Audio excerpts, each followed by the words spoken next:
With our dual protagonists, we have two fantasy, the samurai and the shinobi. We want the player to experience both, and we cannot squeeze both fantasy into one character because samurai and shinobi came from a different social class. They have different lives, so we cannot really mix them together. The historical character of Yasuke presented a really exciting opportunity for the narrative team. We approached it in the same way that so much of the work is done in Assassin's Creed, which is really in terms of research and history first. Not a lot is known about him, but what we did know, or we do know, is that he arrived in Japan in 1579, right when our game starts. And that he had relationships with some of the most interesting people in our setting, like Oda Nobunaga, the Portuguese, and Jesuits, which made it very sort of tantalizing and enticing from a narrative perspective to come in and start weaving these facts with story in between. The more we read about the character, the more he was inspiring for us. He's a foreigner discovering Japan, and we thought it's the perfect fit because he's discovering Japan and you are discovering Japan also.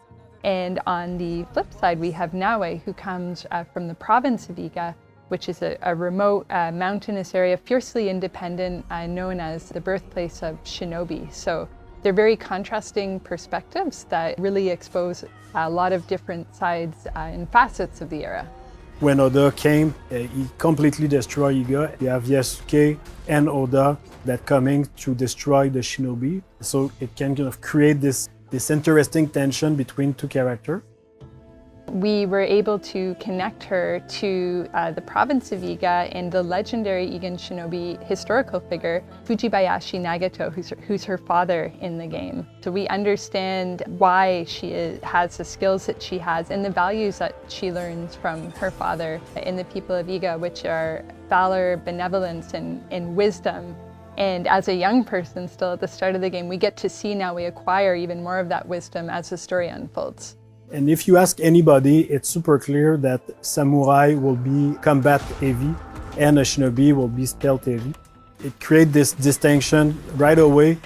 Yasuke can fight with all his advantage, his stature, like he's a big guy, he can break door, he can fight multiple enemies, he can break armor. Compared to Naoe, like her character and their outfit, it's really about being stealth, being unseen. She's the only one with the hidden blade, so they have clear advantage that put them into the stealth and the combat, even if they can do a bit of both.